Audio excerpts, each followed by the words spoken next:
wish you a Merry Christmas. We wish you a Merry Christmas. Thus concludes the singing for the episode, I think. No, I was actually singing this morning, Gerry. Oh, you were singing this morning, I John? was singing this morning. And it's only... did you ever have a notion that you thought you... Oh, can you sing? I think I can. Yeah. I would be alone in that thought. I thought I could kind of hold a note. You know, that kind of...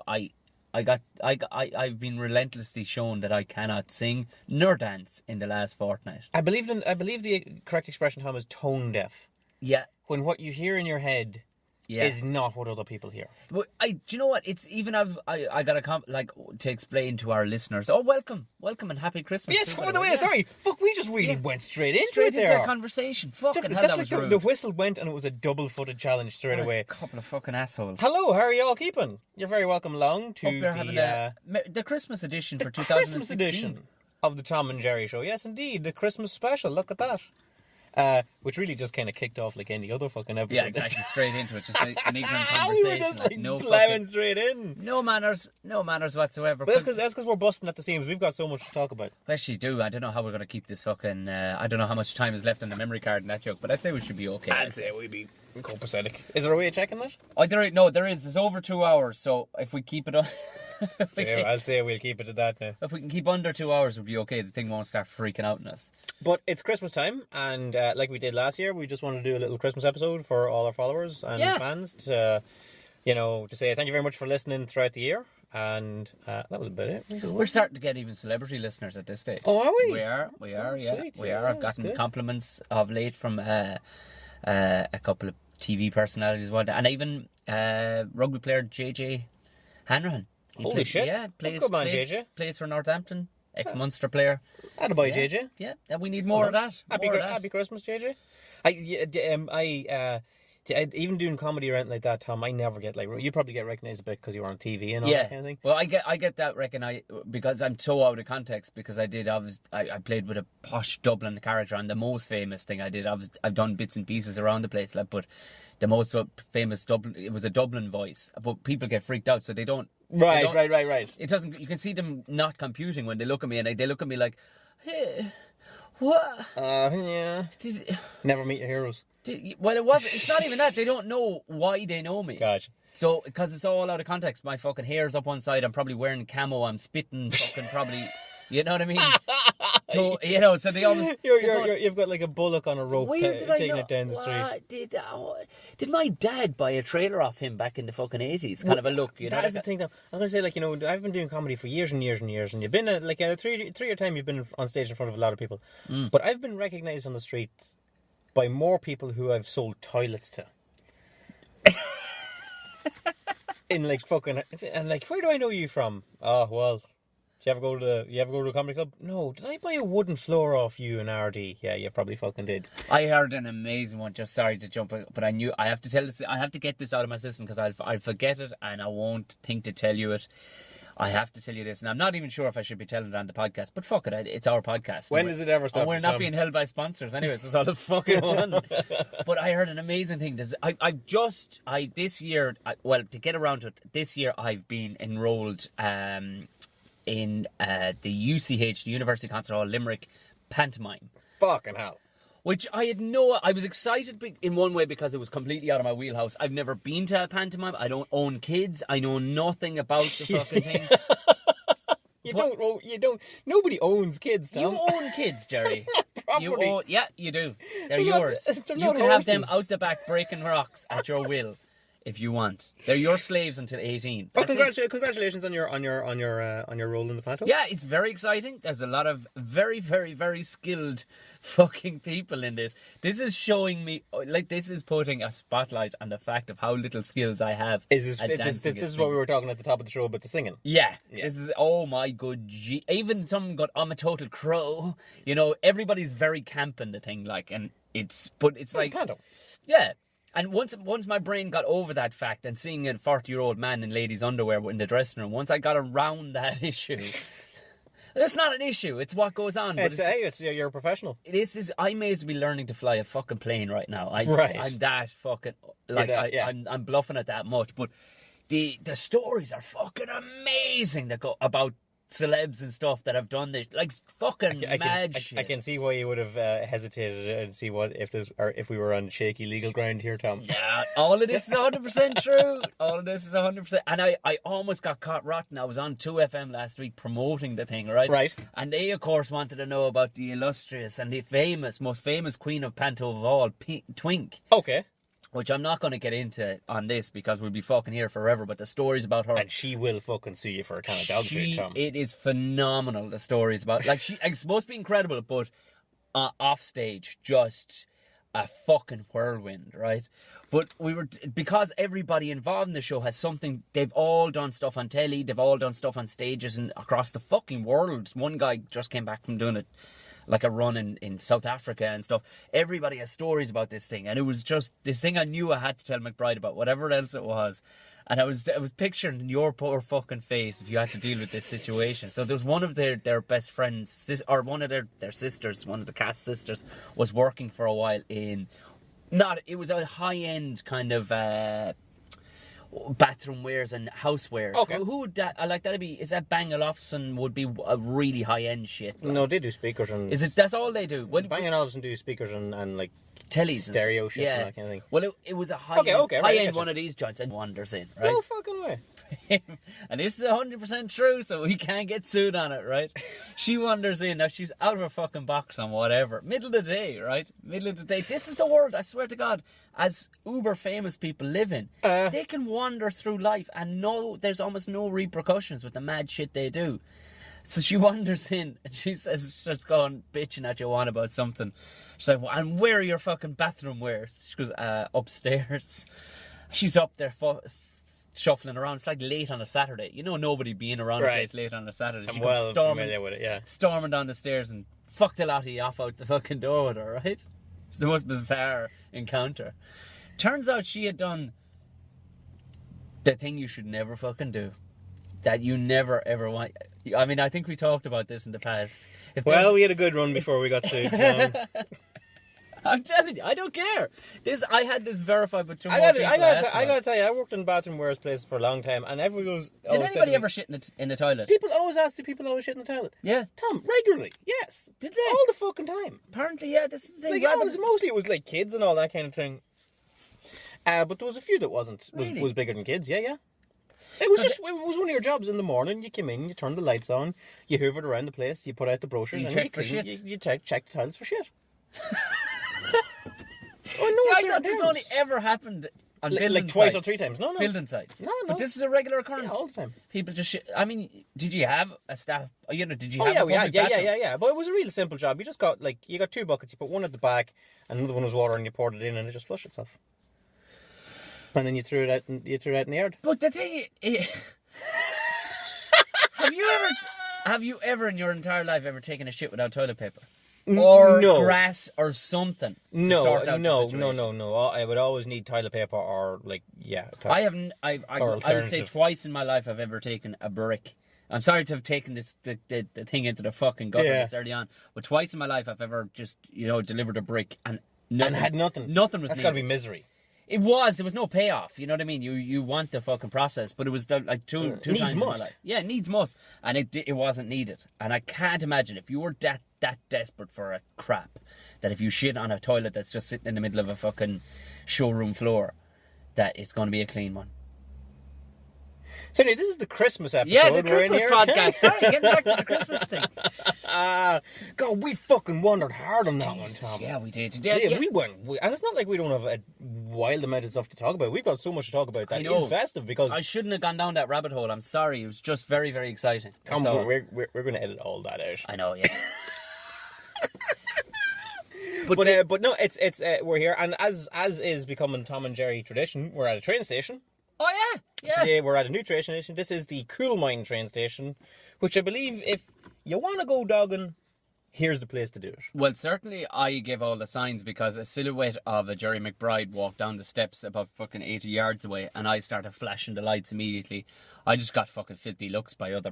It wasn't Jerry McBride. It wasn't, no. It was just me flashing like a crazy bastard. You just crashing like, hey, come here. Parked over in the corner of a fucking darkened car park. I got something for you.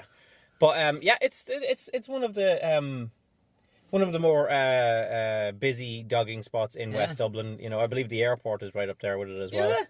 The airport, like, we like to go out with the kids and Is watch dogging still going on? Oh god, yeah. We like to go out with the kids to the airport just to see to the runway to see the planes coming in and going out. And you can spend an afternoon there and have a picnic, but you look 2 doors down and there's some car with the windows all steamed up and you're like, eat your sandwiches, kids. Eat your sandwiches. Time to go. Time to rock and roll. We're coming down hard on Christmas now. It is just around the corner, and we have another Christmas special from last year, which, you know, if you feel like we miss a few things to give out about, it's probably in that. Oh, definitely. We went hard on Christmas last year, complaining wise, and there's a lot to whinge about. But a lot, you don't want to get too fucking hacky either, like, because everybody has a bitch of some sort about Christmas, like. Yeah. You know what I mean?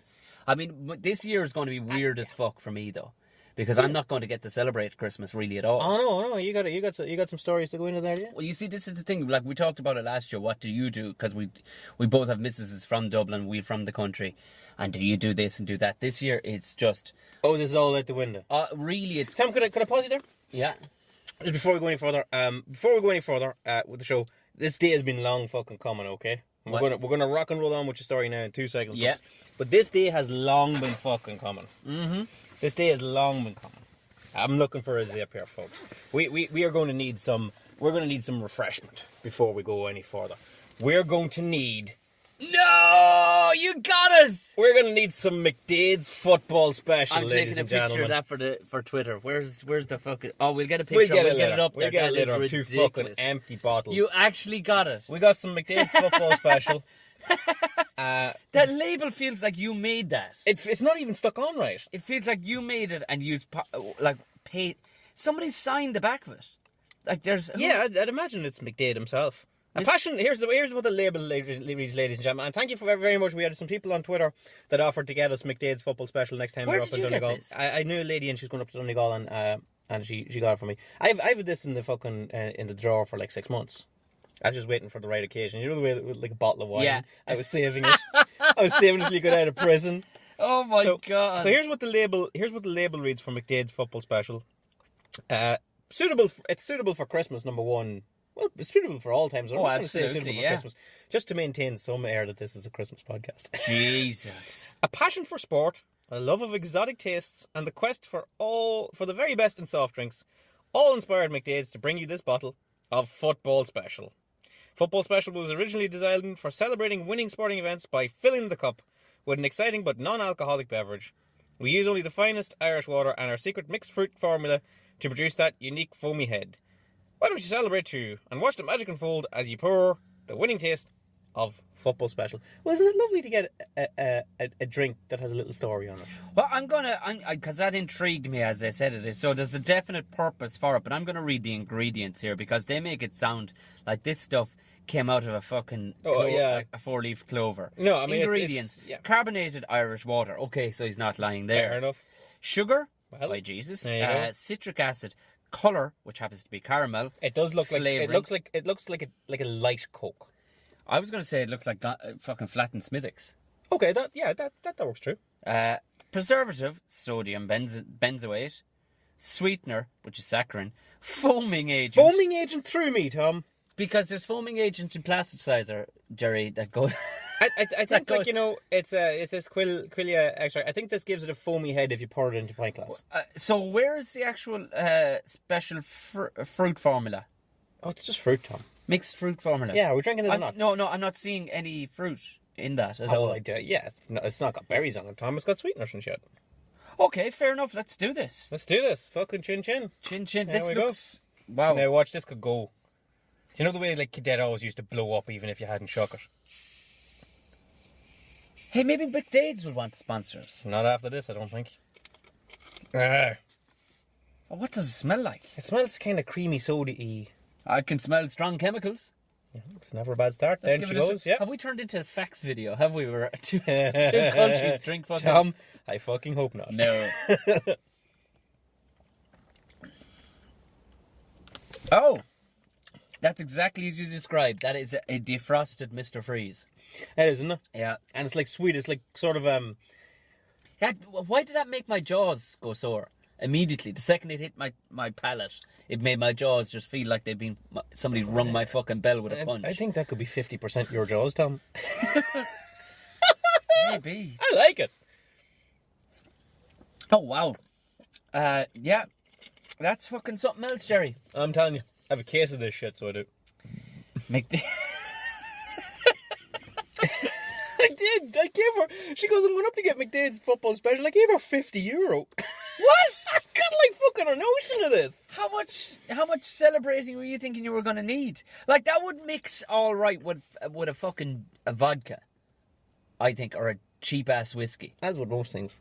Yeah, that's true, actually. What am I saying? There you go. Look at that. Now we're talking. Now it's a podcast. Now it's a podcast. I thought you were going to pull out a couple of cans of beer or something. And I was like, oh, how are we going to work? I think this is better. It is better. You know what? It's for those celebratory moments. We're non-alcoholic. We're players. I love the way on the bottle it says McDade's the original football special. Not so that Wait, there was another one? Not so you confuse it with like every other football special. I'm going to set mine aside, Gerry, for a minute. Because I feel it's actually going to render me... Yeah, it's going to render you fucking awesome, Tom. I'm going to end up with a fucking stroke or something. I can feel it. My jaws immediately just felt like, what the fuck have you just swung into the mouth there, Tom? It is very sweet. I've got a pain in my shoulder now. But I think this could be the onset of a stroke, Tom. Oh, what's that you're supposed to smell? Is it burnt potatoes? Burnt toast. Burnt toast. Oh, yeah. If I smell burnt toast, where's the nearest hospital? Well, I got a toaster here kicking off toast, so don't confuse yourself. But anyway, we're gonna launch on into the show proper. Tom has stories to tell. I'm gonna. I do, and Gerry, give you the floor, Tom. The pantomime. It's very exciting stuff. It's good. What is the name of the pantomime? It's Beauty and the Beast. Okay. And go on, take it away. Essentially, I'm playing one of the castle characters because it's a really more that is a homage to Beauty and the Beast. I'm not sure. I don't know. Fucking Disney gave a shit or gave the rights to it. But we're not using the songs. No, well, it was a story long before it was a Disney thing. I suppose it was. Yeah, it was. It was a French story. But I play myself and Carl Spain. We play a duo in it, and essentially we're both kind of a couple of gobshites. He's kind of the straight man. I'm the funny man of the two, really. Right. And what it is, we could be dropped into any pantomime, but you need these two fellas, really. Like you always see me. I've been at two pantomimes in my life, Tom. One when I was a child and the right height for it, and the other when I was like 14 and was like over it, that sort of way. But you do need these sort of characters that come out from time to time. Probably, no, I don't want to destroy the magic here or anything like that. Probably while there's some sets being changed behind the curtain. Yeah. And you guys will do your bit and keep everything ticking along, right? Well, the thing is, we're to be kind of we're welcoming Belle into all these things, but it's but it's been a bit more difficult than I'd planned it on being, because I knew it was going to be fucking hard, because obviously I can't dance a lick, can't sing a fucking note. But you're not. This isn't your first day on a stage. This is doubtless why you got this job, right? I got it based purely on... No, I've been... The last time I was on a stage performing anything, I was 4 years old. But you're on a stage regular with comedy? With comedy, yeah. So you know which way to stand? Exactly, but it is a completely different fucking animal, Gerry. I didn't think it was going to be, but by Jesus it is. Well, I would imagine you have to stick fairly rigidly to a script. They were letting us off the hook a bit, and they're letting us add in funny stuff and funny timing and all the rest of it. And we do have the timing. We're quite good with that. Our timing is quite good. But the problem was, we thought we'd be really funny men and just start going fucking ad-libbing. Oh, just yeah. And while the director's a really nice guy, he was like, "That's all funny shit, lads. But you're not finishing on the right word, which will give such and such a fucking opportunity to cues." At the door. We were being so selfish. We thought it was just going to be a 2-hour, 2-man fucking show running the whole thing, more or less. And everybody else is standing Nobody gets any cues whatsoever from the lads' fucking words, so we had to rewind our necks back in. But I've been doing the entire thing for the last 2 weeks on extremely strong painkillers. Yep. Yeah. Why is this, Tom? Maybe the painkillers are mixing with the footballs. But I would say that's not helping. The painkillers are not helping the fucking initial taste, because everything tastes a bit funny with the strong painkillers. I fell over like an old lady and broke my ribs. I broke 2 fucking ribs. Where'd you fall over, Tom? I fell over. I was down hosting a mid-evening show for Heineken down in Cork. Oh, yeah. Decided to go back to the car. I'll change my shoes because I was wearing nice shoes. You know, the nice shoes. Yeah. Like, they were nice shoes. You have to wear nice shoes to nice gigs. Yeah, this is a nice gig now. So I said I'd go back and change because I was going to hang about because I got to hang out with rugby players from fucking past Galway and a couple more of them. And I said I'd change into the comfortable shoes. Walking back along this fucking path in Cork, down 2 steps, bit icy. Tom wearing the good shoes with leather soles. Both feet just fucking shot out like a fucking bullet out of a fucking gun. And down went Tom. Had no hope again. I couldn't even get the elbow back in time. Christ. Straight onto the fucking thing. Fuck. And what's weird is they didn't break on the back where I hit. Because, according to the doctor, I got these bovine-sized fucking ribs on my back for some reason. The energy just travelled around the rib and like a whip action, it snapped out at the front and cracked the 2 at the front. This used to happen with boxes of tiles that I'd be selling. If you had a box of tiles and you put it into your car, but you put it in flat. Yes. That was not the way you were supposed to put them on their edge, like standing books. up, yeah. And that way, they were a lot stronger, if you can imagine that. But if you put them on the flat, the top tile or the bottom tile wouldn't break. The ones in the middle would break. Yeah. This kind of shit. They're the ones that'll properly flex. Yeah. Because the top and the bottom could bounce, but the middle ones were the ones that couldn't go anywhere. So that sounds like your ribs are like tiles, Tom. How many ribs you got broke? 2. So on the same side? Yeah, 2 of them right. And thankfully, they haven't gone flying anywhere. They've just cracked nice and fucking clean. But fuck me. Is it on this side? Yeah, it's on that side. But it's not so much the ribs, because that's just a sharp pain on the one spot. I broke ribs. Broken ribs sucks balls. It's the fucking, because of the impact, I've got a bruised fucking lung and kidney. And that's a pain in the fucking ring, that is. Every fucking cough and sneeze, and I'm like a fucking old woman getting out. But the thing was, it was the fact that I fell over, and one of our friends talks about this. The people don't go, you stupid fucker, for falling over. People were walking by going, oh my God, is that man all right? And I was quite literally on my knees gasping. Like, just not even making manly sounds. I was just lying there for 5 minutes going, if you've ever broken anything in your life, it's never fun, but when you break ribs, you know immediately what it is you've done, because the pain is just so apparent what it is you've done. And like, I remember I broke ribs. I was like too lazy to get a fucking ladder, Tom. Yeah. And I got like a bar stool to climb up on the thing. It was a bar stool with a back. Yeah.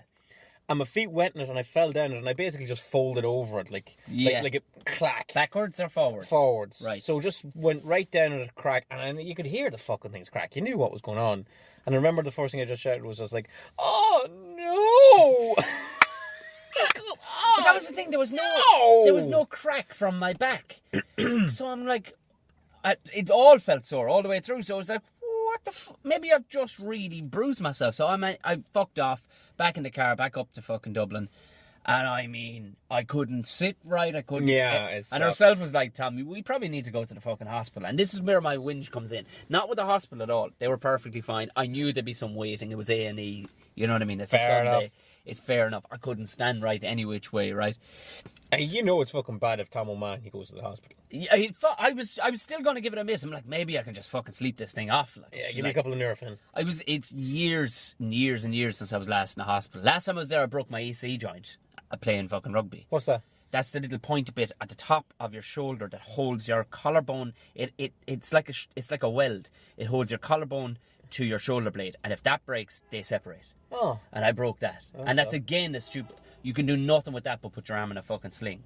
Something's fucking blinking like fuck. Oh, your bag. It's my bag. I've got like little Jesus Christ! That'd give somebody a fucking. It's fucked as well. The switch is gone on it. You have to kind of manhandle it. It's a little light so I don't get run over in the dark mornings. Yeah, but stuff. I'm in there, and there's all sorts in there. Thankfully, it was a nice enough evening. It wasn't that everybody was mildly drunk, falling around the place, right? But it was a Sunday evening, and there was a guy in there. He must be mid fucking 20s. He'd been playing rugby. And there was a couple of lads in there with rugby injuries. I can imagine a lot of these injuries, particularly like it's Christmas time. It's 2-3 weeks before Christmas. It's winter.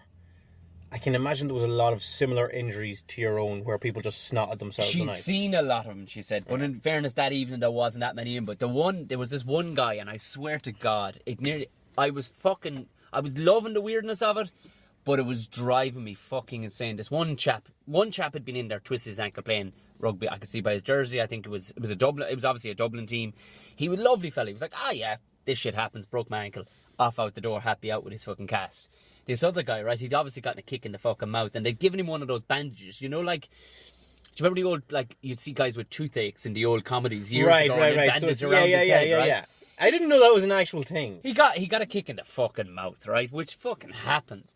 But he was so Russell Carl Kelly, this guy. It was hilarious. It was fucking hilarious. His old man, now this guy's easily mid-20s. His old man's sitting there going, so we'll call him fucking Fionn for the sake of it, right? Fionn, so Mummy's is gone back to the clubhouse for all your clothes. He's like, and his mouth is covered up at this stage kind of a bit. He's like, did she get my fucking phone? Did she get my fucking phone? I'm just looking at the guy. What age of a gas was he? 25, 26, easy. Oh, Christ. Like, if I did that at any age, the old man had knocked the shit out. Like, the doctor comes out and she's like, so that's the most we can do for the time being.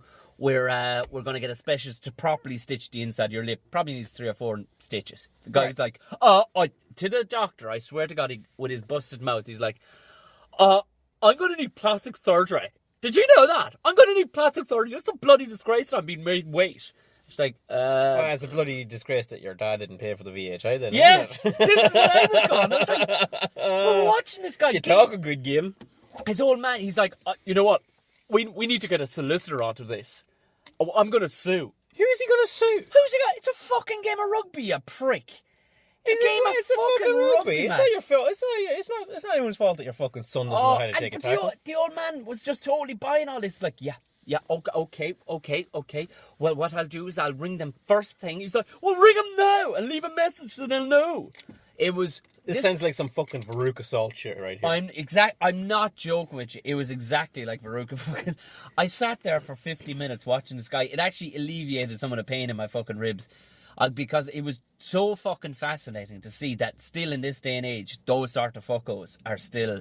Like, how his old man didn't fucking drop him with a punch and go, listen, I'll fucking sort that fucking lip for you if you're not fucking careful. You go fucking buy him a new car. The old man... Make up for it. The last time my old man saw me in any way getting injured, I got split. If my hair was a bit tighter now, you can see I have a nice line up the middle of my fucking forehead. I got 8 stitches. And the old man said, he's grand... A friend of his that was there was a vet.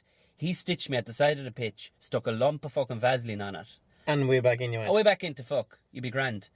I wasn't concussed. It was a clean split. Way back into fuck. Stick some Vaseline and a bandage on it. I don't know if my dad's ever seen me anyway sort of overly wounded. I remember one about the close. That'd be about the only time I'd say he's seen it. Like. The only time I remember I got a thump in Monaghan town. No fucking better place to get it, I must say. From a cunt from Dundalk. No better cunt to give it to you. And it was like late at night. I was out on a Saturday night, and I got a clip in a row, and I went home not knowing I was injured, but of course I'd like a split eyebrow as you would have from a fight. And I fell asleep, and I woke up basically stuck to the pillow, like it came with me, that sort of way. Yeah. So when I pulled the pillow off, it basically started bleeding again. You had a big crusty fucking... I had a big crusty one, but then when you pulled the pillow off, it all started bleeding again. Was this a going home for Christmas kind of fight, or were you still living at home? I was living at home at the time. Right. And I went up to the sitting room, and they were there for Sunday morning, and I just landed up, and I'm like bleeding from the face here at this stage. Now it's not a big wound, but it they bleed like fuck. Yeah. I wasn't overly annoyed about it at all. My dad just looks up from the paper and goes, "Oh, yeah, talking when he should have been listening." And that kind of it. Yeah. That was it. That was the end. And that's all. And when your young fella gets to that age too, he'll get a fucking clatter some night out fighting, and that's just because that's the thing too, especially in small towns. Maybe it probably won't. Do you know what happens less? Probably living in a largely populated city, as I know for a fact. If I went back to Tipperary town at Christmas, and a lot of people will probably verify this listening, that if you're from a small town or whatever, when you go back, those same fucking fuckers that were there are still there. Only they've gotten a bit fatter. Oh, yes. You know them lads? Yes, I know them. They're sitting there on the same bar stool wearing the same shirt, bet into it. And after a few pints, they'll go, and who's this fucking big shot? Where the fuck did you go? It's always a Christmas. Christmas fights used to happen regularly when I used to go home when I was younger. I think it's just by virtue of being back at home for Christmas. Yeah. The it's not like the fucking 1st of December comes and they put on their fighting gear. Oh no, it's purely the sight of you after a few pints, because you're wearing a different jacket than the one he saw you in 8 years previous. You went away for a couple of years and came back. Yeah, no, I got that a couple of times all right now. But at this stage now in my lifetime, I have the sense to just drink me pint and just fuck off about my business. Would Monaghan be a rough town? It's not really. It's a nice well, enough where town. I'm from, Carrickmacross is grand. Like, you know, it wouldn't be a town that you'd have to really watch it. Well, look, I'm out of it 10 years, Tom. It wasn't when I was in it. I don't know what it's like now, but I remember, like, you know, there would always be a fight every Saturday night. Oh, yeah. Someone would kick off against someone else, or there would be someone too drunk or whatever like that. But it wouldn't be the kind of town where you'd get jumped for no fucking reason. Yeah. I'm sure there might be people listening to this going, I was jumping the fucking differ with you. But like if you go down to Monaghan town, probably again, there would always be the sense that you'd want to kind of sort of watch yourself. Yeah. And then if you went to Dundalk or Drogheda like that, again the sense would grow that, you know, maybe this is a town that you don't run your mouth on. Yeah. Whereas, like, you know, Carrick, you know, you run your mouth and generally you might get away with it. Tiptown would be rough. People would join in with you with a bit of crack, and then everybody goes home and everybody has Tiptown used to be rough enough. Yeah. Yeah. Well, people that had issues really got them fucking sorted. Right. You know, that kind of way. It wasn't rough in that you'd get jumped, typically, but if fucking fights broke out... and would that be particularly bad around Christmas? Yeah. Oh, yeah. But there's an influx of population immediately, and there's going to be old rivalries fucking... Right, so immediately there's like 100 lads back in, and I haven't seen you since school, what are you at? Well, fuck you. Yeah, quite literally. And it happened me... probably the last time I was out there, a guy, I think he might have dated the sister or fancied the sister or some stage or something, and he just took a notion that we're gonna. This is happening. This is happening, and thankfully, I was sober enough to the point that I saw it coming. I was able to knock him out first. You know, that's the thing, Tom. Like, you know, like I've been in rows, you've been in rows and this kind of thing, and you'd be swinging Thompson one thing and another. And I'm not like I was around all day, every day. I've been in very, very few rows, but I have been in rows. And like, I wouldn't have it in me now to. I don't know what you would antagonise me with that I would engage you in a row. It's nothing. I'd just be like, fuck off, away with yourself, and walk off. That's the beauty of getting older. So I'm not getting that fucking check on my passport. Oh, you know? Yeah. Yeah, I'm going to go on holidays to America. No, you're fucking not, pal. You have a conviction for drunk and disorderly. Some bullshit like that. So, unless I thought I'd get away with it. But that was... I thought I could cleave him. Oh, yeah. I mean, if you thought it was like The Walking Dead, like, you know what I mean? You could it was completely unreprehensible. If you look around, like, and I'll, like, hey, I'll put it there. I'll drop a cunt with a false box, Tom. Yeah. You know it. Fucking... But yeah, as you said, like that was the major thing that was going on in there, and I thought I was going to see loads of that because it's Christmas time. It's close to Christmas time, and it's got all the fucking people who are going to have busted injuries and everything. I was kind of disappointed in that, and that it was like Christmas vacation, lads falling off ladders. Shit up. I had nobody to joke with really in there. I was kind of hoping I was going to, you know, you'd be looking at each other going... It sounds like it was just like, you know, rugby players' day out. It pretty much was, but this one... Yourself included. Fuck. Rugby vets. I'd be what I'd be known in the biz, Gerry, as an alakadoo now at this stage. An alakadoo? What is that? There's a word. An alakadoo is... Yeah, you never heard that word? No, what is that? An alakadoo would be the blazer wearers, basically, who hang around in the clubhouse. Talking about the good old days and still loyal to the old fucking jersey. Do you have a blazer, Tom? I have a blazer, Gerry. Yeah, I do. I have two blazers from two different teams. I do, but no, I wouldn't be an alakadoo. I don't hang around clubhouses and whatnot. I don't know, Tom. I think it sounds. I've enough to be doing. I'm in a panto, Gerry, wearing You're makeup. in a panto? Wearing makeup on a fucking daily basis these days. That's Do you have to dance in the panto? They called it dancing, Gerry, but then I got to see what actual dancing is, and what myself and Carl Spain is doing is a series of steps. Oh, right, okay. In and around direction. Is it like Kaylee? No, it's not. It's a lot of it is. Can you imagine? You know that like one of the songs is "Putting on the Ritz." So you know the way your shoulders just start to move and just there. That's exactly what our dancing is. This is no good for listeners but if you imagine putting on the Ritz, that tune. That tune is written for people to kind of trot. We trot like dressage horses, is what we do a lot of. Yeah, that's essentially what we do. But it looks good when a lot of other people who know what they're doing are doing it well around us. But then you have... That's how Boys One got away with it for you. Then you have a team of 6 really, really fucking good pro dancers behind you. You want to see these kids fucking move. I call them kids like they're on 18, 19, 20. Right. They're astronomically good. Like... You'll have a choreographer up the front going, so I'm thinking this next bit, and she'll like throw in like fucking ninja moves and like nine fight combinations, and whereas we're going, whoa, go back. Hang on. All of them will just click and go. So it's a turn, twist, turn, tap, tap, lift, leg, twist, and pa. You either have it or you don't. And they all have it immediately. They're like fucking ninjas. And Yeah, but if you don't have it, then you're fucked out, and I'm sure someone else. Oh no, they all had to audition for this. Oh, yeah. They all have massive credentials behind them. But it was so we've been that's been fucking intense. And it does, like, nobody, like, there was no shock on anybody's face when it was like there was no sympathy given for having broken ribs. Really, there wasn't. Because this is the other thing, the fucking amount of injuries that happens in this shit. Like, because you're pegging it around and you're doing it. This isn't just for a one-off X Factor performance. You're doing this 24, 25 times over a period of like 15, 16 days. That's tough going. It's fucking heavy weather already, man. Like, there's been one day off in the last 17. Holy shit. Yeah.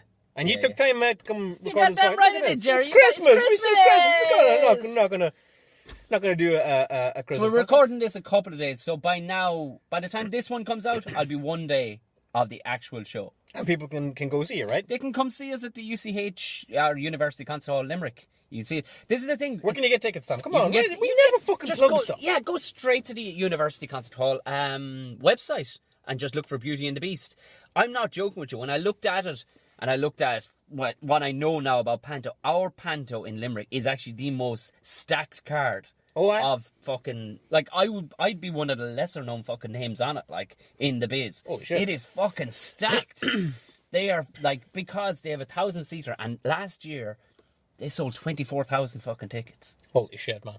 Every single night. That's gonna be a good one. Yeah. Every single day sold out. Give it one of them fist bumps. Yep, You there fucking you go. rock and roll, pal. Don't break any more ribs, all right, pal? No, it's all right. It's all right. Anti-inflammatories, a lot of spraying at the sidelines there. A lot of the magic spray. You know the magic spray. The magic spray. Well, The cold magic spray. You got to introduce some McDade's football special into this. Yeah, I know. I swear to God, I'd love to bring it in tomorrow if I had more of this stuff, just to see what it would do to prime athletes like the dancers, just to see how fucking wild it would send them. Like, The Limerick Panto is cancelled. it's cancelled. Two of them have had strokes at 18 years of age. I'll have another swig of this stuff.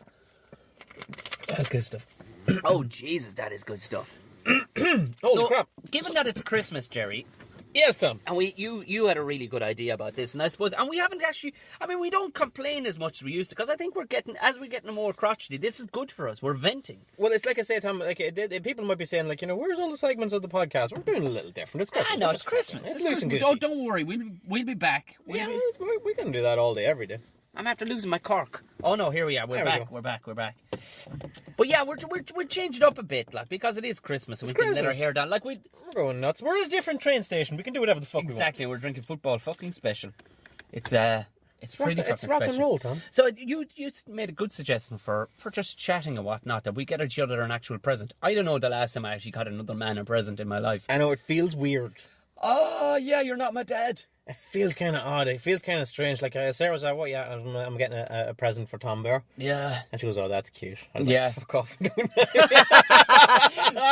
fairness, though, if you were her, you'd say the exact same fucking thing. You go, "Oh Jesus, you're gonna marry him now?" So we said we basically said, "Look, we get each other a little Christmas gift, and we can talk about it on the podcast in this segment." So okay, do you want? Yeah. So I mean, what do we do? Let's go. We'll call this. We give this a name. The boys exchange gifts. That's the name. boys exchange gifts. So do you want to to give your one first? We talk about it, and then I give over my one rather than us two. Yeah, we'll talk about your one first. So all right, Tom. I got you a little thing here. And this wasn't big money spent. I hope you didn't get me like a CD player or anything. No, God, no, fear not. It must be said, Tom, I've wrapped this very well. I like it. Is that wrapped? That is so retro. That's probably really hipster now. You've wrapped it with elastic bands and an A4 page. A page out of a fool's cap jotter. My God. Was it Ashling or the one? I don't know what it was. Or Premier. Blue at the front. I don't know. It's Premier. I just ripped it out and wrapped it up, and it was just basically on me. I said I can't hand them on this. I wrapped your. Well, I say I didn't wrap it. Natasha wrapped it. All right, okay. Well, already I'm at shame because I wrapped this on the way out the door. Oh, I was just like, fuck. To be honest with you, I wouldn't have been surprised if that came out of your pocket just unwrapped. Yeah, because it would have done with me. Only Natasha went, "What's wrong with you? You're giving a present for fuck's sake." What? You know, I suppose if Sarah had seen what I was doing, she would have said, "Don't give it to him like that." No, quite clearly. You see, I bought it the day Natasha was with me. She had to get presents for people at work or something like that. Now, whoa, Jesus!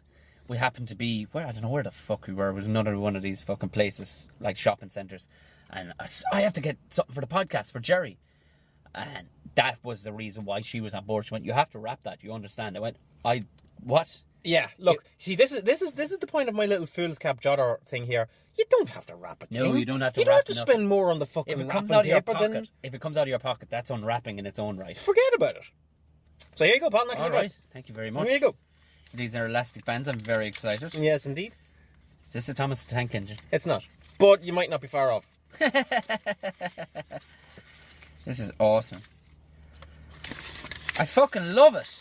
That is A swamp rat. a swamp rat. That is a 1978 Matchbox swamp rat, which a lot of boys in the 80s had. I certainly I didn't have one. I didn't have one. Did you know anybody No. that had one of I them? did, yeah, and I was jealous of it. It was what it is for anybody that's obviously it's hard to see this on a podcast, but it's a little Matchbox boat. Well, we'll take a picture of it and we'll put We it up will on the indeed. Twitter page. But for now, it's a little Matchbox boat, like a propeller boat, like you'd see on the swamps in The Florida swamp boats. the swamp, yeah. the Florida swamp boats. But it's got a little gunner on the front of it, and he swivels round and round Oh, it swivels around. to fucking cap fools. And it was part of like a little army line that Matchbox came out with in the early 80s, and like a lot of people I knew had these things. I certainly had one, and it got fucking up with the dog or some such. This is in immaculate condition. Well, it's not bad, Tom. I was pooching around looking for, as I've said before on the podcast, I was pooching around looking for wee trains and things like this for my kid in antique shops and love such it. like. And I fell across a swamp rat, and I said, fuck it, Tom likes his camo. And perhaps Yeah. if he hadn't had one as a child, fuck it, he has one now. This is actually. I should be bringing back memories, but I had a lot of army men, which it continually went up people's toes and stuff, walking around barefoot. But I definitely never had a swamp rat before. The thing with this one here, Tom, is you're asking, is it in good condition and such like. It isn't. There was another one that was beside it, right? What do you mean? For the same price, that was in worse condition because the propellers on it were chewed. Did you ever chew shit as a child, Tom? All the time, yeah. Yeah, well, what was the fascination of that? Don't know. If I it was was the soft, same. if it was soft plastic, it was getting. It my was teeth. getting chewed. Yeah. And the propellers on this little thing are just like, if you were a child, you would chew the They shit are. out of them. That's the thing I can't believe, because you said it's 1973? 1978. 1978, and those propellers are still there. Like, that was taken off a child. There's no way a child got to play with that. I mean, how you can tell this one was got for a child is the wee man's gun is broken. But that could have been just stood on too, Gerry. It's because the little man twists like this, and you can see what would happen there, that you would break off the thing, right? Yeah. And it's very hard to get one With the full gun with on the it. full gun on it because that. But look, Tom, even this thing in a box is like €14. Oh my God. Like brand new, immaculate in a box is €14. I got this here. It was marked at 8. I talked him down to a £5. Hey, that's what you worked to me, pal. Yeah. Well, you had said that I talked him down. we'd go for cheap $5 gifts. There's a couple of things I want to help you get as much enjoyment out of this swamp rat as you can, pal. Okay. So there's a couple of things I got to bring you up to speed on first. Yes. Okay. Number one, do you see this bit here? Yes. That does not turn. Okay, so do not attempt to turn the engine. This is like the engine bit. It was lore of the playground that you could turn that and it would go itself.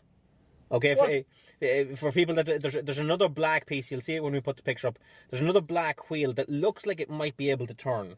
Yeah, I definitely thought that could turn. All right. But there was a notion that you could use this to wind the toy up. Okay. And it would go. But you could never wind up Matchbox. No, you could never do. Why people thought this, I'll never fucking know. You could never. Never happened. Nothing. So people had it in their heads that you would wind this up and the thing would go itself. And it was the big thing with toys in the 80s. It'll go in the bath.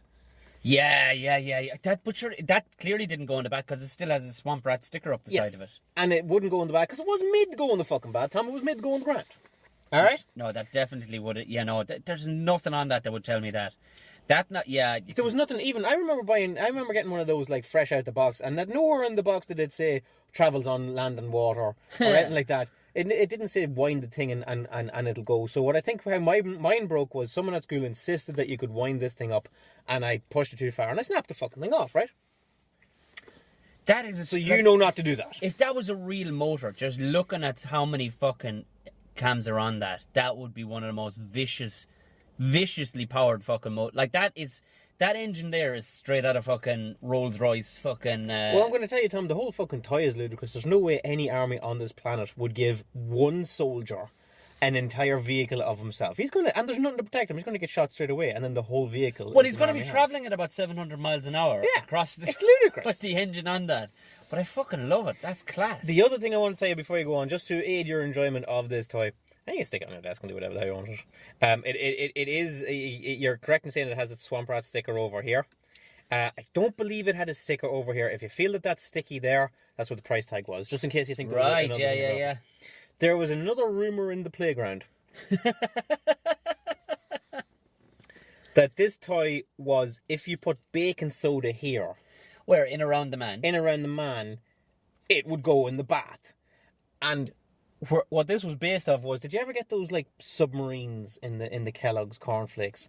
This sounds really familiar. So it's like submarines or boats, and you'll put a little bit of baking soda in it. Yeah. And it would create, like, it would fizz in the water. Yeah, it'd be enough and a bit of a fucking exhaust out the back of it then. And it would travel across the bath. Yeah. And there was the notion that this was what this little well here was for, that you would fill that with baking soda. Again, and it would go. No, it doesn't fucking happen. Yeah, you would never ever get that. Never ever. And nothing on the toy suggests that it would do that. And again, it'd be like, Mom, can I have baking soda? What do you want it for? I want to put it on the toy. No, you'll only make a mess. I want to put it to go in the bath. And there'll be a row, and eventually you get your way, and the thing would sink, and it'll be all mucked up with baking soda. Let's see if it just sits there nicely. It sits there pretty good. Like it fucking grew there, Tom. Look at that. And there you go. It sits in front of my clock. Swamp Rat, a real camo Swamp Rat. Well, I was trying to think, and there's this one probably sums you up more than anything else. You'll see the two utilities of it. This one is proper wrap, folks. Yeah, it's lovely blue wrap. Proper wrap, and it was actually good price, but it was actually reduced at the time, so it got down around the £6 mark. Sweet. I think. So, but you'll see good. by it. It's weighty. I like it. It's weighty. Yeah, it has weapon weight. Oh, it's got weapon weight. Yeah. Yeah. What have we got here? It is. It is a bottle opener, but it's the most fucking badass bottle opener, isn't it? I have ever seen. I know you typically drink cans, but it's a G-clamp, basically. It's the old style G-clamp that you'd hold wood together that you're just after gluing, but you can put this straight. It opens up to your average size worktop. Yes. You can put it straight onto your worktop, lock it on there, and for the whole fucking rest of your life. Do you know what the fucking good thing about this thing is, Tom? It's solid. It's got weight to it, doesn't it? It's got weight. Like, you could fucking clock some hero with this. But you know that's gonna pop any bottle. Like, it's not gonna fucking shit the bed the first bottle. No. That's a real G clamp, isn't it? That's a real G clamp. Yeah. And not only is it a real G clamp, it's just that someone had a G clamp, and all they've done is cut a little beak into the side in the back of it. Yeah. That's it. How cool is that? That's fucking badass. Because I figured you like hardware and you like beer, so these two fucking things, and you have a worktop. There you go. And with you, I figured you like real camo. Exactly. And I'm in a toy shop. Yeah. This is fucking badass, Tom. This will get serious use because, of course, I'm doing my St. Stephen's Day challenge again this year. Oh, you're gonna sit down and drink a full slab? Yeah. Well, look, the slab has kind of. Would you drink a full slab these days? Because you don't drink as much as you used to. No, last year I drank rather than. And you're running a lot now, and when you get fitter, that reduces your ability to. I don't have no tolerance whatsoever. For you that missed last year's podcast, Christmas podcast, what I do on a St. Stephen's Day is I drink a set amount of alcohol. Yeah. Such as for several years running, I would sit down and drink a full slab of cans, which was just. That's impressive in anybody. Get up at 8 o'clock in the morning and just chug a can every half hour as the day progressed. And if you felt like you wanted to sleep in the middle of the day, you took a sleep in the middle of the day. And basically, it is glorious when you think about it. Like just so to kind of just straight away. Because I mean, how fast did the drink hit you at 8 o'clock in the morning? But the drink doesn't hit you. Like if you're only sort of sipping away at a can, you're just kind of. Yeah, but you're in a nice state of inebriation. You're in a nice state of inebriation pretty much the whole day, rather than taking 6 pints. If you go out and have 6 pints between 9 o'clock and 11 o'clock when you're on your Yeah. So what's the plan for this year? Well, I knew I wasn't going to get that last year. Yeah. I was in no way, shape. I wasn't match fit for it. So I can't just walk into drinking a slab of fucking cans. No, that's serious business. You got to be preparing for that shit for 6 months. Fuck. So what I did last year was I drank 20 bottles, a box of 20 bottles, like the 20 bottles of Miller that you get. Yeah. Go in them, and that's what I'm gonna do this year. And this thing is gonna damn sure help me open those bitches. They have softened it, like they put a kind of. So it's not gonna mark your. No, it won't. They've put 2 nylon little tabs on the inside of the actual clamp and a little jaw coming up, so it won't wreck the old coffee table if you decide to bring it into the sitting room and put it in front of you. Fucking pretty wonderful. much, this has lessened your movements, Gerry, other than actually having to just. Unless somebody can go to the jacks and take a piss for you. Do you know what this is, Tom? And I'm trying to. I know how much you like. you like to go into your little den on a St. Stephen's Day and do nothing. This is reduced time walking places. What this has done, ladies and gentlemen, listen to this podcast. This has given me the ability to open a bottle of beer with one hand. You've freed up a hand, Tom. Yeah, Jesus. You've freed up a hand for the whole fucking day. How much is that? Like that? How much is that added to your day now? Immensely. It's like, do you know what? You can have one hand into the bag of fucking crisps. Because that's what they have in pubs and such. Like, they don't have. You never see a barman opening a thing. Oh, I did. I did in a certain well-known club in town. They decided we'll give all the barmen a springy cable. And you can see it nearly taking the fingers off the fucking barman. He's degloving himself with the fucking... Oh, rather than just having the usual... And of course, where did the fucking all the lids go? Somebody's got to sweep up all the lids. Yeah. Rather than having the little fucking... You know, the little purple catcher that catches them all? Yeah. I don't know what you're going to do with your... Maybe we can formulate a little catcher to go underneath that at some stage too. Don't worry about that so You're not going to stress about it. Not in St. Stephen's Day, no. Too much. But yeah, I can be like a barman. I can have two bottles and be like... Yeah. That's... One in either hand. That's Christmas. Look at that. And this is in French as well. Le bon utile pour le bon travail. How exciting this is. What is that? That translates to you. The right tool for the right job. Is that it? Not far off. I was going to say le bon utile pour le bon travail. Yeah, the right tool for the right job. Oh, I thought it directly translated to you only need one hand for this, boss. Made from cast iron, Tom. Look at this fucking It's thing. actually made from cast iron. Yeah. Well, you can feel the weight of it. It does feel like cast iron. We'll take a picture of that too and put it up. Fucking rock and roll. Designed by Suck UK Limited. Well, I'll tell you, this product certainly does not suck, Tom. God bless Suck. Such a name for a company. Suck UK. Fair play to them. There you go. They fucking picked it. They went with it. Damn right they did. Damn skip. Because we talked last year, Tom, about ideal presents for people. What we were talking about was like car insurance and shit like that. Oh, Jesus Christ, yeah. And remember we were I could actually do with somebody buying me tax right now. I could do it with tax as well, yeah. Or I could, do you know what I could do with, like, I could do with a tyre. Well, my tyres are good because I got them cheap off a guy that does the car company I work for. Yeah. He did me a deal, but driving up the fucking road, I can't reach around now because the fucking ribs will just start fucking roaring at me. But basically, I'm after cracking the top off my fucking front coil spring on the passenger side. Do you know the suspension springs, the big ones? Yeah. Hit a fucking... You know when they're doing roadworks and they just decide to chop fucking 4 inches down into the road and don't tell you about it. Well, that's what they did. They didn't put a fucking spray mark along it, nothing. Dropped off the fucking thing. Clunk. Next thing I hear, clunk, and just cracked the top inch ring off the fucking thing. So one of them has got to go in on Saturday morning. Much is it? The whole job is going to cost me about 140 quid. I have to get that done, you see. I know I've got my suspension in the car.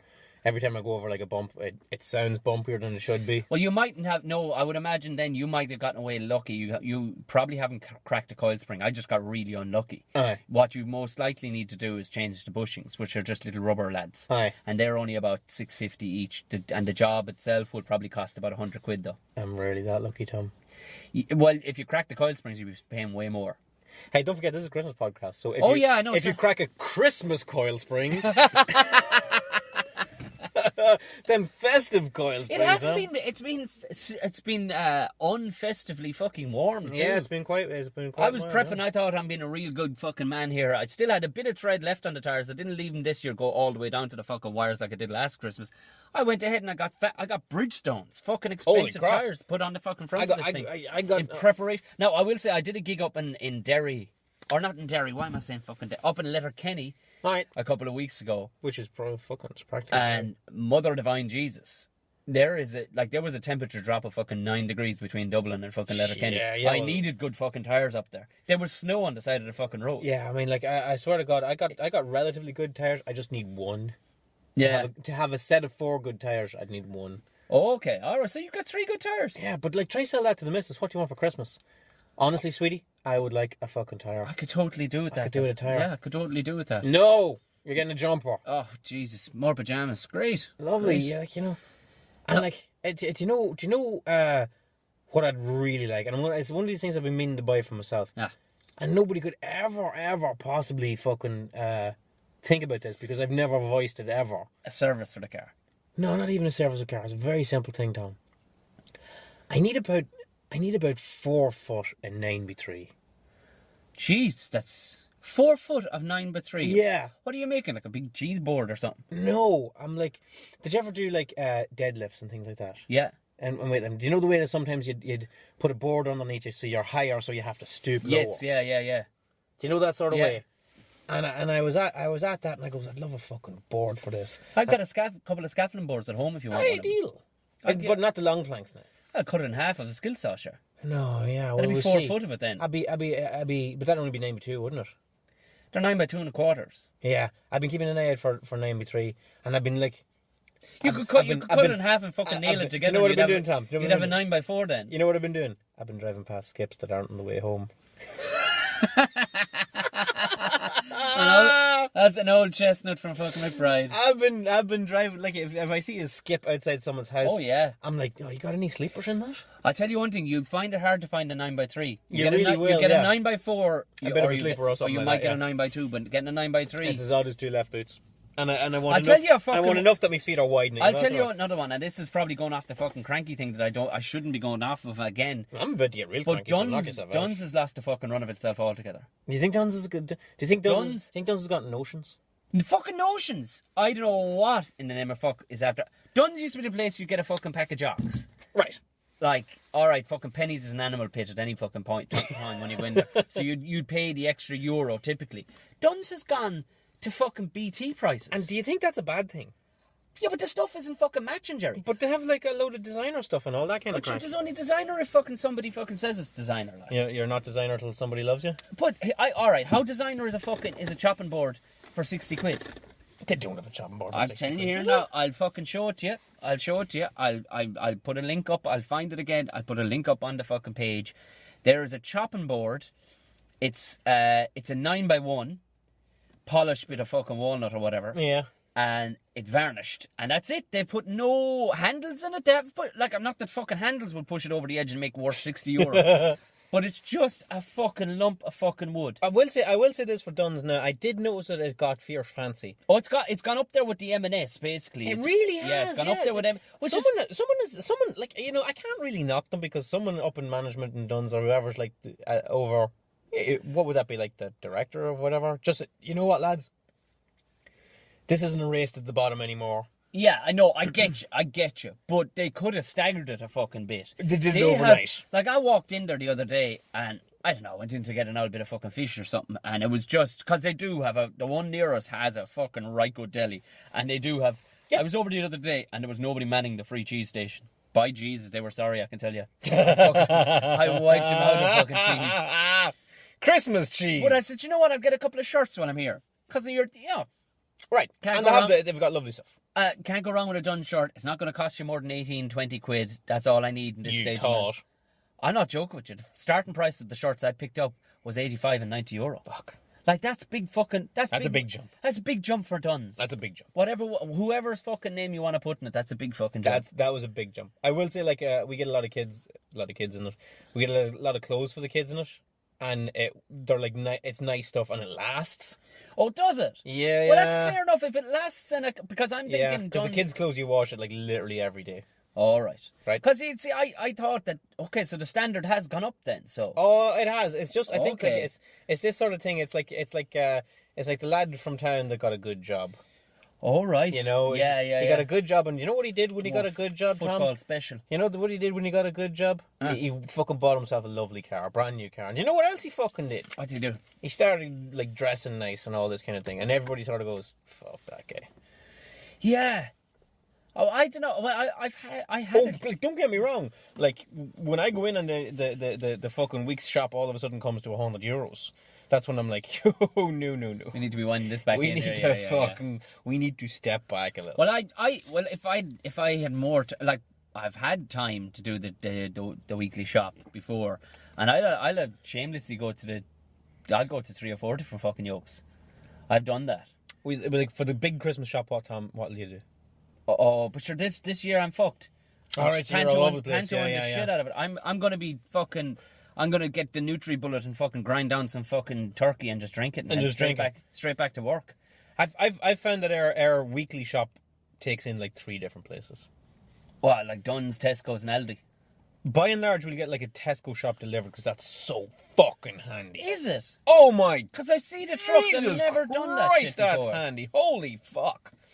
But then we will also get our day-to-day stuff in Dunn's because there's a Dunn's beside us. There's a Dunn's right there. So anything we need, we go there. We need food for the kids, we go there. Right. You want fresh food, you go there. And then generally, like, you know, you might throw in an Aldi or a little shop in there as well. Yeah. Just for bits and pieces. Bits and pieces, Tom. Fuck, bits. Oh, I know the bits and pieces. All of a sudden, bits and pieces cost you 30, 40 euros. You know? Yeah, I know. Like, how many fucking bits did you get? Yeah, you go in there for fucking 49-cent sprouts, you come out spending 25 quid. How did that happen? Why did I buy a rocking horse? I don't need new insoles for my shoes. I'm not even going skiing this year. What do I need ski boots for? But yeah, it's like, you know, and you find yourself shopping more at Christmas. We got the Christmas shops sort of started. We got like a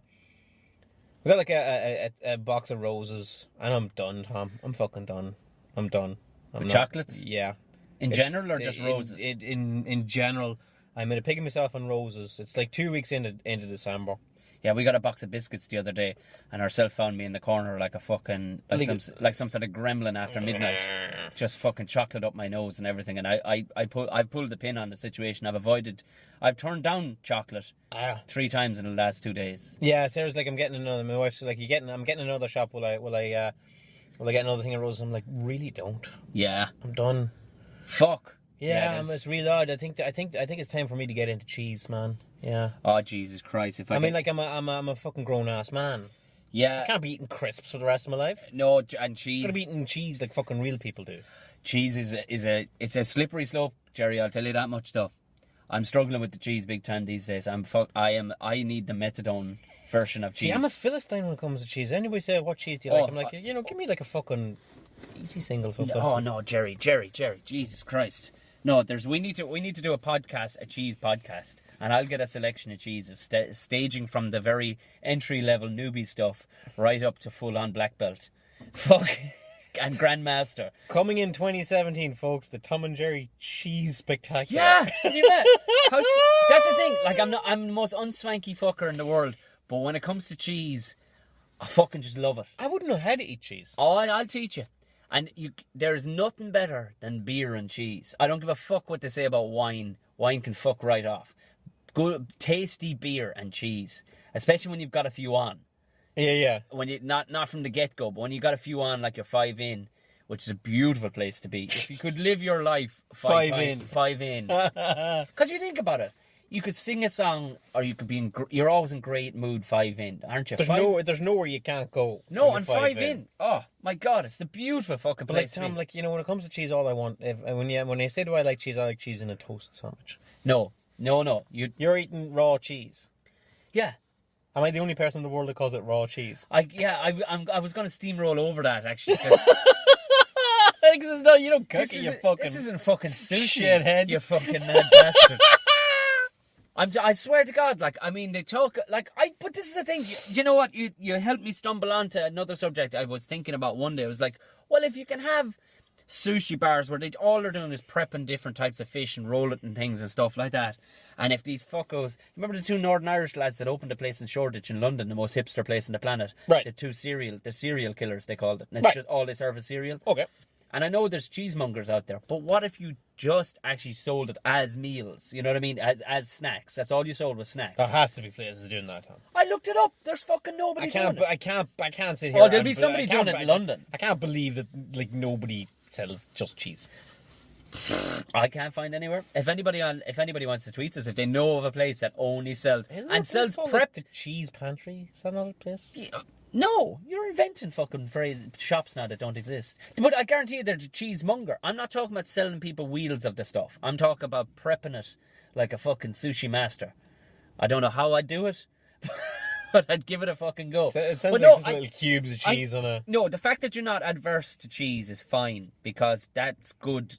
Like, if you were going, oh, I've never tasted cheese and it freaks me out, then we couldn't even attempt this. But I think we definitely need to take you from stages 1 through 10. I don't like that smelly cheese. Or maybe I've never really had it.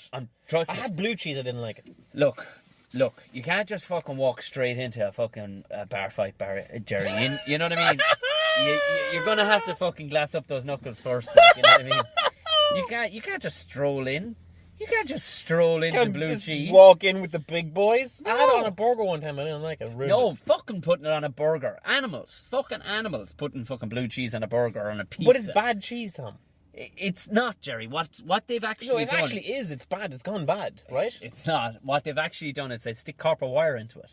And the copper wire actually fucking oxidizes and just leaves a blue tinge in it. Oh. Gives it a little fucking twang. That's all it is. Okay. But well, look, oh, I didn't know that was what it was. I like copper. That's hey, there you go. There you go. Look at Look, we'll do it with beer, because if you walk straight into it with your fucking palate clean as a whistle, then you won't be ready for the fucking... So you're telling me, like, cheese, like, real good cheese is sort of like abracadabra. That's exactly what it's like. You just need to be locked. No, you don't need to be locked. You need to be 5 in. But when you're 5 in, it's a beautiful place to start with cheese. All right, okay. And I'm not joking with you. You won't turn... But then I am warning you of this.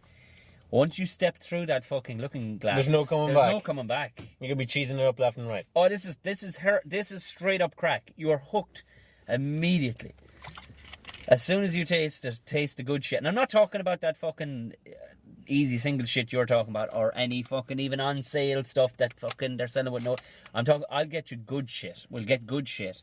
Have a couple of fucking bits of it.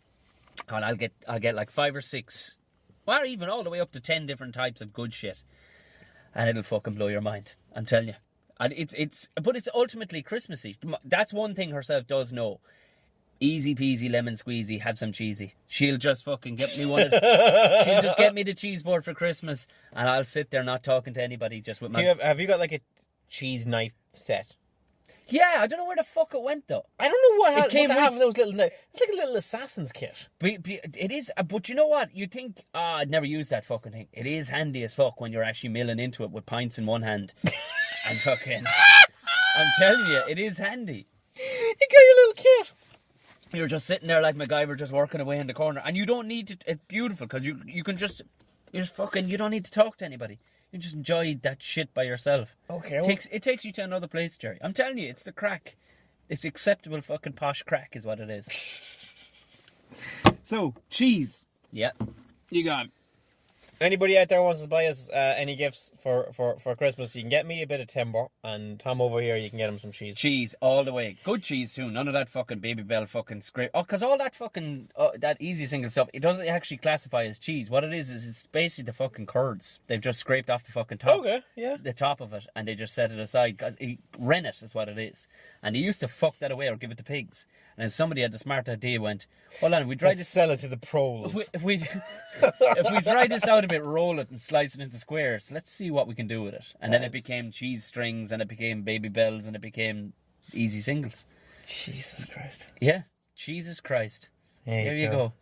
I mean, it's been an odd enough podcast so far, Tom. We haven't really stuck to any of the conventions of the Tom and Gerry Show. No, we've stuck to any. I'm drunk off fucking football special. That's the problem, Jerry. It is starting to giddy me up a little bit. I'm not cutting you. I don't know if I'll sleep tonight. I mean, like, you know, if you want like a conventional Tom and Gerry Christmas special, you can of course listen to last year's, because we're giving out yards and all Which that. is titled the TNG Christmas special. Yeah. It's well, pretty this easy. is the Christmas special too, only this is like the weird one that just goes off on like tangent after tangent. So what? I had one that was sort of like giving out yardsy, if you're curious about hearing. I am. We said we hit this Yeah, one and you we wrap give up me the show and we fuck off home. Exactly. You give me your giving out yards for the Christmas Giving special. out yards Christmas special. We'll let people upon their fucking merry way. And you know what it is, Tom? It's one of these things that, like, I'm not going to go where you think I'm going to go with it.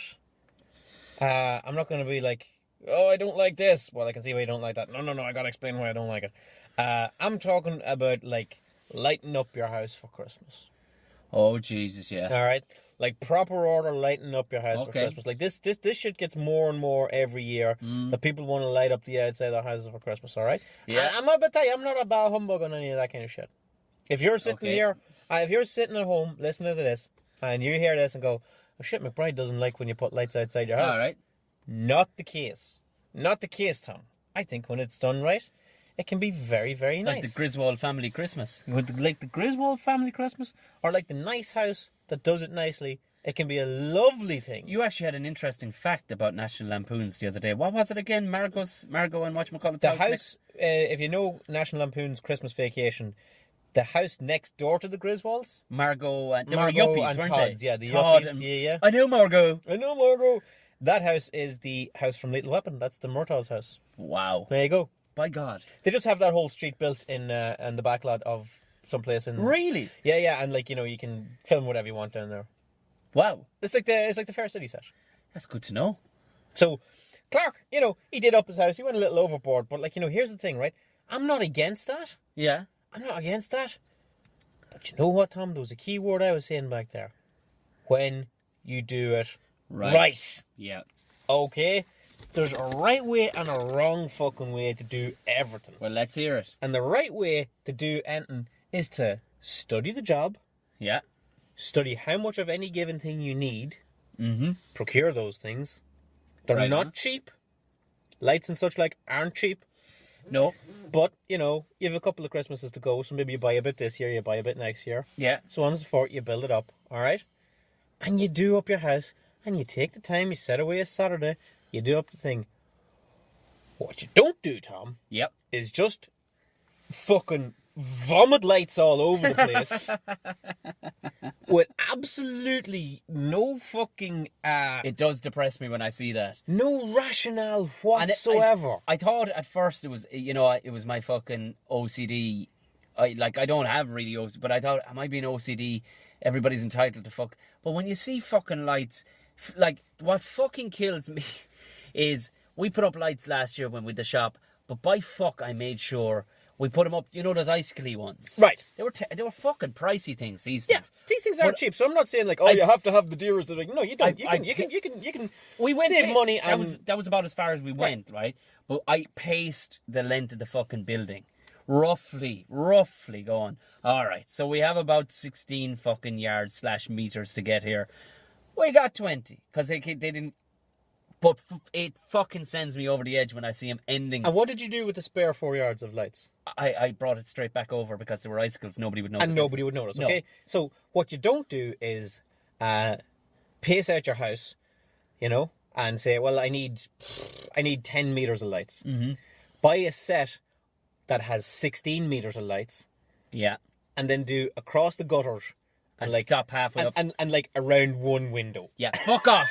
Fuck off. That's so fucking annoying. That's what I'm talking about. It's like, what, or worse again, you've 10 meters and you go, fuck it, I'll get 8.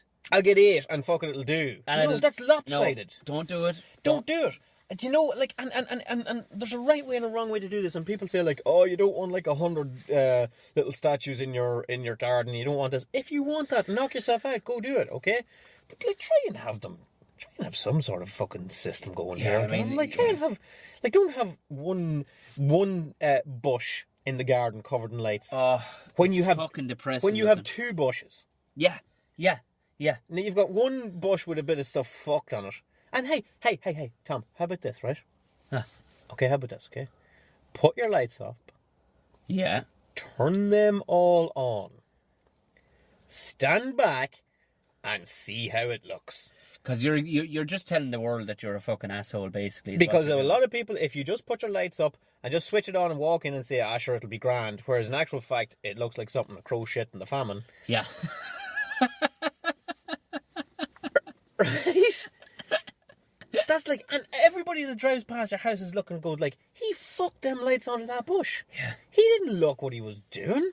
Just give it the once over and see how you're doing. Oh, there was a place, there's a couple of places I can remember at home, and it was just fucking, there was one that they were at such a weird angle to this main road between Cahir and Clonmel that the guards actually went into him and said, listen, you're fucking doing the place up too nice. People are fucking nearly swerving all over the road looking at it.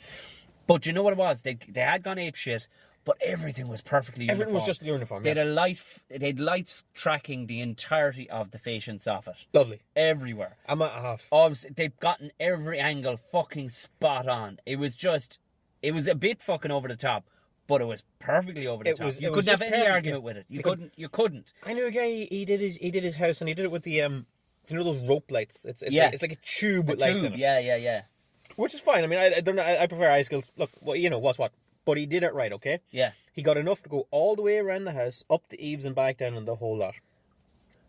And he had 6 foot left over, which is just going to hang there like a fucking horse's cock. Yeah. Right? You know what he did, Tom? No. He wrapped that 6 foot of lights in silage tape. In black silage tape. To block it out. To block it out so that whoever it was couldn't see it from the road.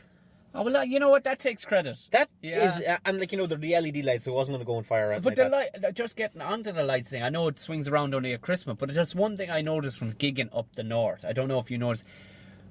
There must have been a period during the fucking boom where people were building houses where they thought, I'm going to stick a light every 3 foot in the fucking soffit. Now, the soffit, to anybody, if you're looking at it's the horizontal bit of PVC that'll go back underneath the gutter or behind the gutter. The under to bit. The bit. Yeah. And people just thinking, like, there's a house, I'm not joking with you. downlighters and things. Downlighters shooting down, only showing up bad plastering is all it's fucking doing.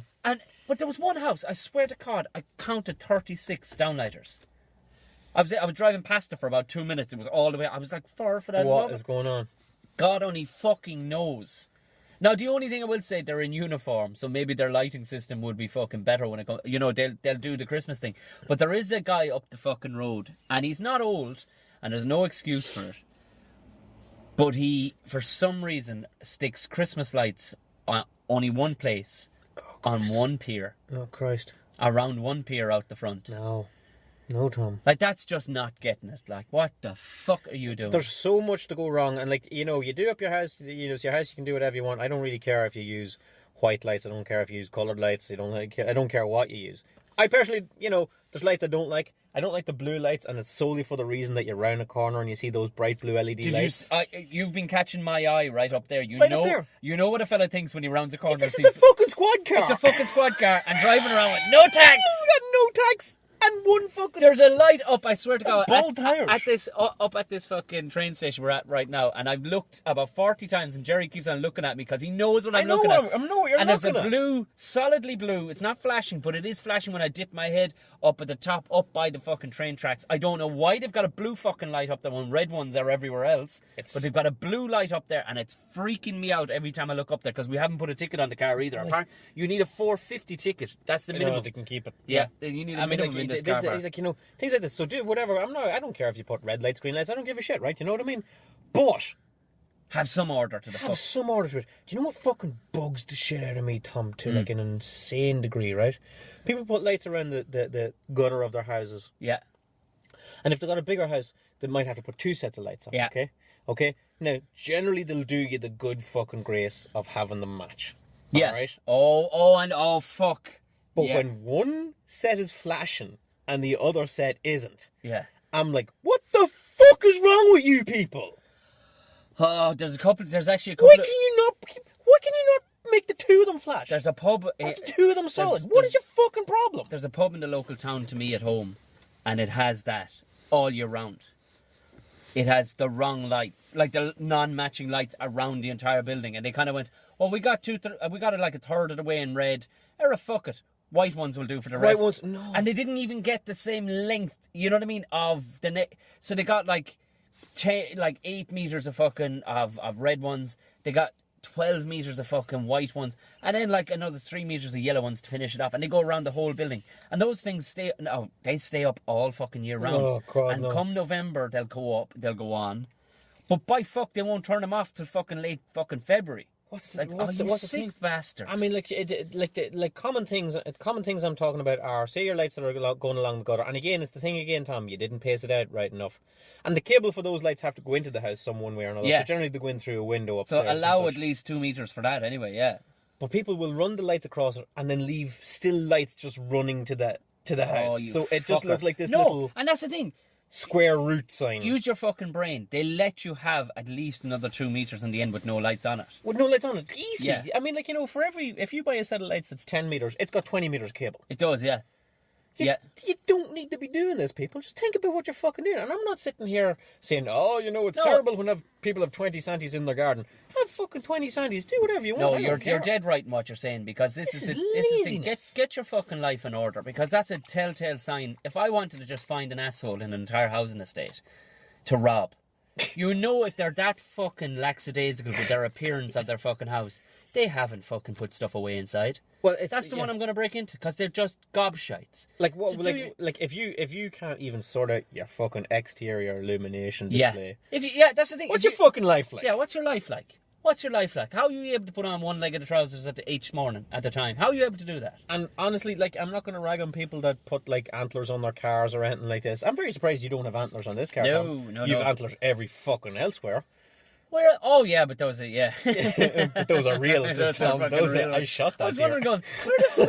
Oh yeah. Those are real ones. Herself did put it on the Jeep one time, all right, and I came out and I just left it on for a while. But then when she looked in the back, and there was a fucking carcass. I left it there for about 3 fucking hours, and then we sat into the fucking Jeep to head back up home, and there was a fucking carcass wrapped up in the back with a full head of fucking antlers looking at her.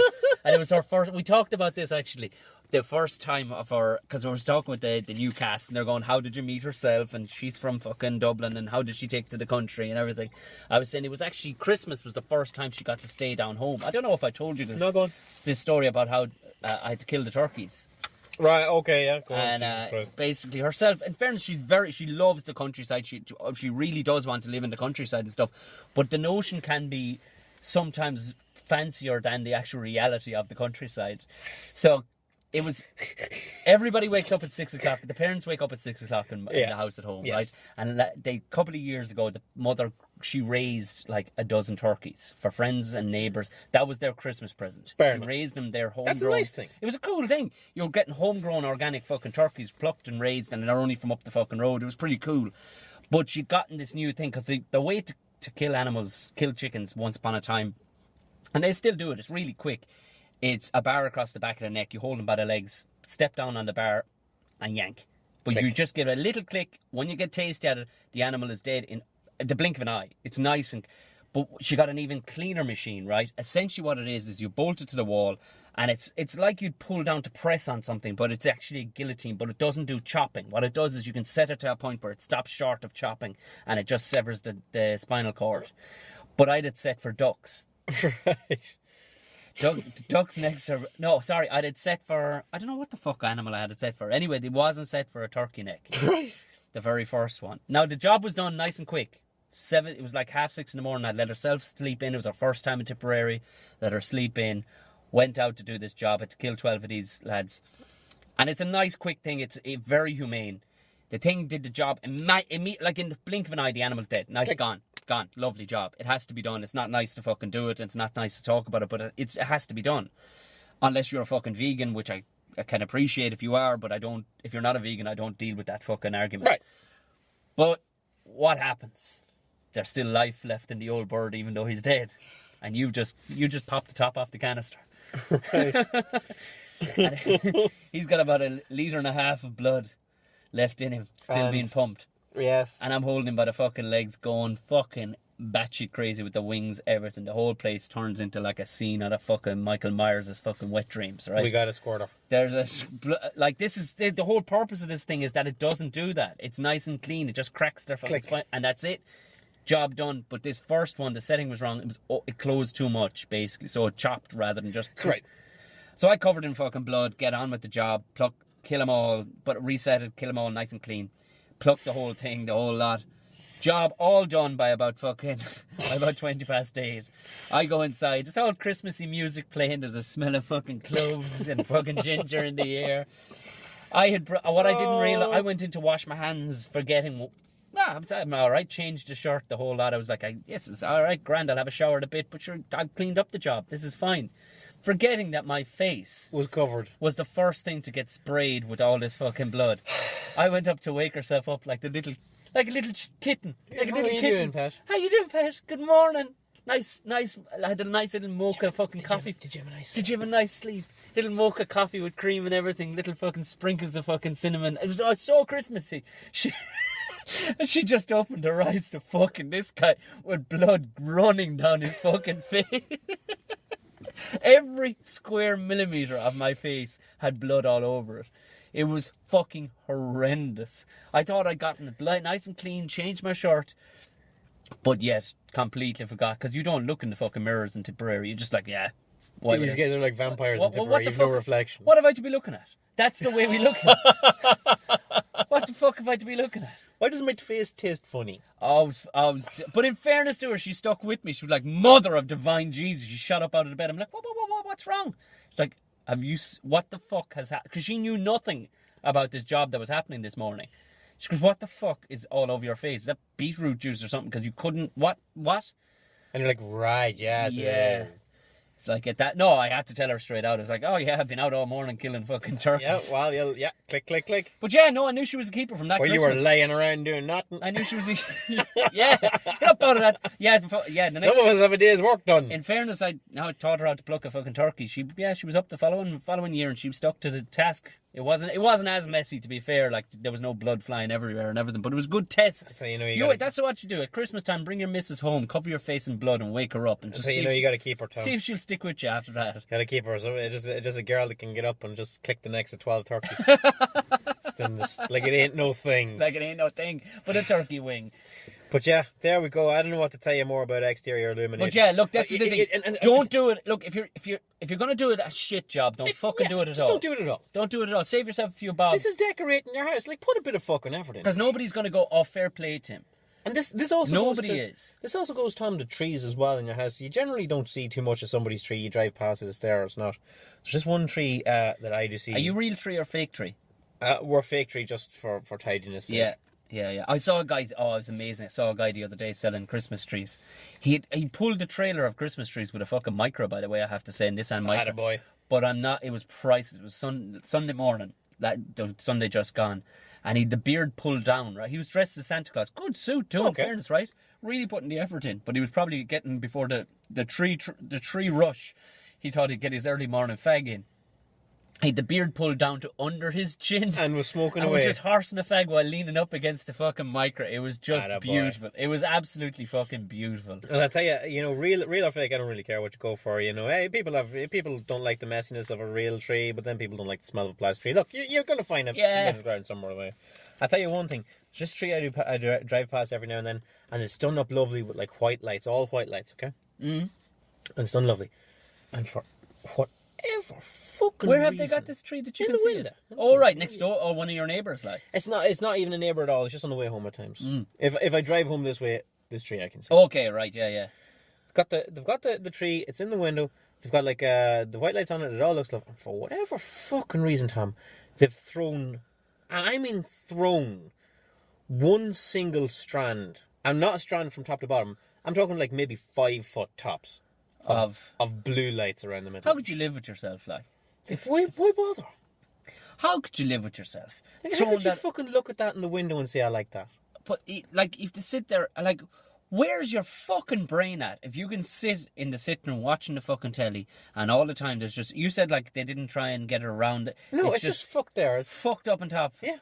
I mean, like, okay, you've given up on life, is what you have. You've given up on life. You've got your fucking tree, and you look in the box after all said and done, and you're like, what have we left?